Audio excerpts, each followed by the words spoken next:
नमस्कार मित्रों, संत महात्म्य चैनल पर पुनः आपका स्वागत है। नवनाथ भक्ति सार के आरंभ के 12 अध्याय हम इस चैनल पर अपलोड कर चुके हैं। यदि आप लोगों ने अभी तक पूर्व के वीडियोस को नहीं देखा है तो कृपया डिस्क्रिप्शन बॉक्स में प्लेलिस्ट की जो लिंक दी गई है उसकी सहायता से आप पूर्व के सभी वीडियोस को देख सकते हैं। नवनाथ भक्ति सार के 12वें अध्याय में हमने देखा कि अग्निदेव ने जालिंदर नाथ को उनके जन्म का वृत्तांत सुनाया। तत्पश्चात वे उन्हें स्वयं भगवान दत्तात्रेय के पास ले गए एवं भगवान दत्तात्रेय द्वारा जालिंदर नाथ को नाथ पंथ की दीक्षा प्रदान की गई। तत्पश्चात महादेव के निर्देशानुसार जालिंदर नाथ ने हथिनी के कान से प्रबुद्ध नारायण का जन्म करवाया, जिसका नाम उन्होंने कानिफनाथ रखा एवं उन्हें अपना शिष्य भी स्वीकार किया। तत्पश्चात कानिफनाथ को देवताओं से वरदान दिलाने हेतु उन्होंने देवताओं की आराधना की, किंतु देवताओं के मना करने पर उन्होंने देवताओं से युद्ध भी किया तथा उन्हें पराजित भी किया। पराजय के पश्चात सभी देवताओं ने कानिफनाथ को भी वही वरदान प्रदान किए जो उन्होंने जालिंदर नाथ को प्रदान किए थे। अध्याय 13 प्रारंभ करने से पूर्व आप सभी से निवेदन है कि हमारे इस चैनल को सब्सक्राइब अवश्य करें एवं यदि हमारे द्वारा बनाए गए वीडियोस आपको पसंद आते हैं तो उन्हें लाइक अवश्य करें। मैं अपने सभी दर्शकों को एक और सूचना देना चाहता हूं कि शीघ्र ही हम लोग समर्थ स्वामी रामदास द्वारा रचित मनाचे श्लोक की एक श्रृंखला प्रारंभ करने जा रहे हैं। समर्थ स्वामी रामदास जो कि सज्जनगढ़ के एक विख्यात संत हैं, जिनका उल्लेख नवनाथ भक्ति सार के प्रथम अध्याय में भी किया जा चुका है। समर्थ स्वामी रामदास ने लगभग 205 मनाचे श्लोक की रचना की है। इन मनाचे श्लोक का हिंदी रूपांतरण हम लोग शीघ्र ही अपने चैनल पर प्रस्तुत करने जा रहे हैं।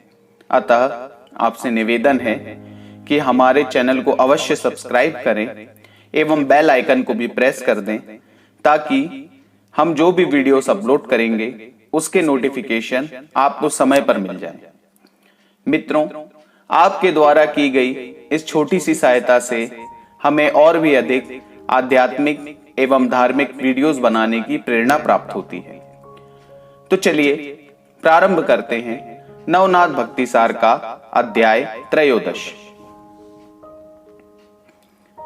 जालिंदर नाथ ने देवताओं का जो अपमान किया वह श्री हरि ने दूर से देखा। देवताओं के स्वस्थान की ओर जाने के पश्चात श्री हरि कानिफनाथ एवं जालिंदर नाथ के साथ 3 दिनों तक बद्रिकाश्रम में ठहरे। उस स्थान पर जालिंदर नाथ की प्रशंसा करते हुए भगवान शंकर ने उन्हें कहा, हे नाथ, कलयुग में वेद ज्ञान का हास होगा। इस कारण से वेदों के प्रभाव से होने वाले कार्य संपन्न नहीं हो पाएंगे। ऐसी स्थिति में लोगों के पास इन कठिनाइयों से पार पाने का कोई भी साधन नहीं होगा एवं सभी लोग दुखी रहेंगे। ऐसी स्थिति से उबरने हेतु आप नाथों को शाबरी विद्या पर कवित्व धारण करना है। यह सारा परिश्रम केवल परोपकार करने की दृष्टि से करना है। अतः यह काव्य बड़े होने चाहिए, क्योंकि केवल थोड़े से मंत्र सभी कार्य हेतु एवं सभी लोगों हेतु पर्याप्त नहीं होंगे। अतः जालिंदर नाथ आपको 34 करोड़ 12 लाख एवं कानिफनाथ को 6 करोड़ 8 लाख मंत्रों का निर्माण करना है। प्रत्येक कलयुग में अवतार लेकर आप लोगों को ही इस विद्या को प्रचारित करना होगा। आप लोग सर्वज्ञ हैं, अतः अधिक बताना श्रेयस्कर न हो। तत्पश्चात जालिंदर को आशीर्वाद देकर दोनों देव स्वस्थान की ओर निकल गए। भगवान शंकर द्वारा प्रेरणा प्राप्त कर कार्य सिद्धि हेतु जालिंधर व कानिफ इन दोनों ने 12 वर्ष बद्रिकाश्रम में वास्तव्य कर अथक परिश्रम से 40 करोड़ 20 लाख मंत्रों की रचना की। तत्पश्चात महादेव के निर्देशानुसार नाग अश्व पर सूर्य कुंड का जल सिंचित कर सभी देवताओं से शाबरी मंत्रों पर कवित्व प्राप्त किया। कार्य संपन्न होने के पश्चात वे दोनों पुनः बद्रिकाश्रम पधारे। वहां पर बद्रीनाथ के सानिध्य में कानिफ नाथ को तपस्या में बिठाकर जालिंधर नाथ ने तीर्थ यात्रा हेतु प्रस्थान किया। किसी भी क्षेत्र में प्रवेश करने पर जालिंधर नाथ का एक नियम था कि वे सर्वप्रथम जंगल से घास काटकर उसकी गठरी अपने सर पर रखकर ही गांव के भीतर प्रवेश करते थे। जालिंधर नाथ के अग्निपुत्र होने के कारण एक प्रकार से वे वायु देव के नाती थे, अतः गठरी का बोझ उनके सर पर न हो, इस हेतु वायु देव उस गठरी का बोझ स्वयं धारण करते थे, जिस कारण से चलते समय जालिंधर नाथ के सर एवं घास की गठरी के बीच एक रिक्त स्थान निर्मित हो जाता था। साथ ही साथ वह गठरी जालिंधर नाथ के सर पर तैरती हुई सी प्रतीत होती थी। गांव में घूमते समय जालिंधर नाथ उस घास को गाय एवं अन्य पशुओं को खिला देते थे। इस प्रकार भ्रमण करते हुए जालिंधर नाथ गौड़ बंगाल देश के हैलापट्टन नामक गांव में प्रविष्ट हुए। उस गांव में जालिंधर नाथ के सर एवं घास की गठरी के बीच रिक्त स्थान को देखकर लोग आश्चर्यचकित हो गए एवं यह चर्चा करने लगे कि अवश्य ही कोई सिद्ध पुरुष हैं, एवं इस प्रकार उनके दर्शन हेतु लोगों की भीड़ लगने लगी। तब जन संपर्क टालने हेतु जालिंधर नाथ ने एक गंदे एवं दुर्गंधपूर्ण स्थान का चुनाव कर वहां पर रहना प्रारंभ कर दिया। साथ ही साथ गली मोहल्लों में भिक्षा मांगकर वे अपना उदर निर्वाह करने लगे। उस समय हेलापट्टन पर गोपीचंद नामक राजा राज्य कर रहा था। वह अत्यंत सुंदर, पराक्रमी एवं सर्वगुण संपन्न था। उसकी मां मैनावती एक विधवा किंतु महान साध्वी स्त्री थी। राजा अपनी मां का बहुत सम्मान किया करते थे। एक दिन मैनावती अपने राजभवन की छत पर विचरण कर रही थी। उसी समय उनकी दृष्टि सामने वाले रास्ते से गुजरते हुए जालिंधर नाथ पर गई। जालिंधर नाथ के सर पर तैरते हुए घास की गठरी को देखकर मैनावती को अत्यंत आश्चर्य हुआ। यह अवश्य कोई महात्मा है, ऐसा समझकर मैनावती ने अपनी एक दासी को जालिंधर नाथ का गुप्त रूप से पीछा करने को कहा। अपनी दिनचर्या के हिसाब से जालिंधर नाथ गाय एवं अन्य पशुओं को चारा डालते हुए गली मोहल्लों से घूमते हुए संध्या के समय अपने ठहरने के स्थान पर पहुंचे।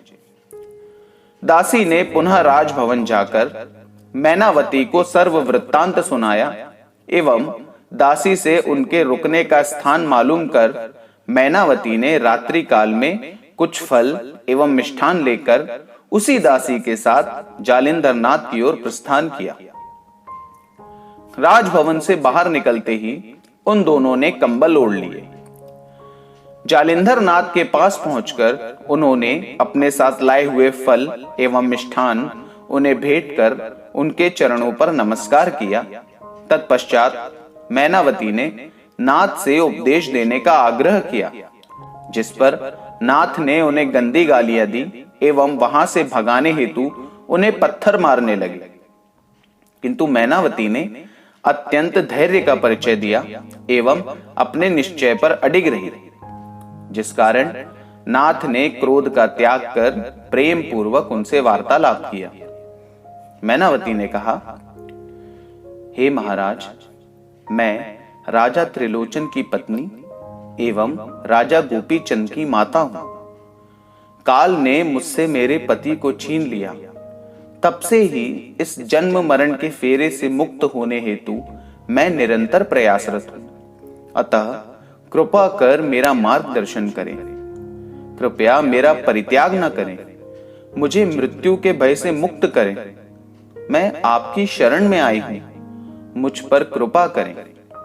मैं इसी प्रकार प्रतिदिन रात्रि में आकर आपकी सेवा करूंगी।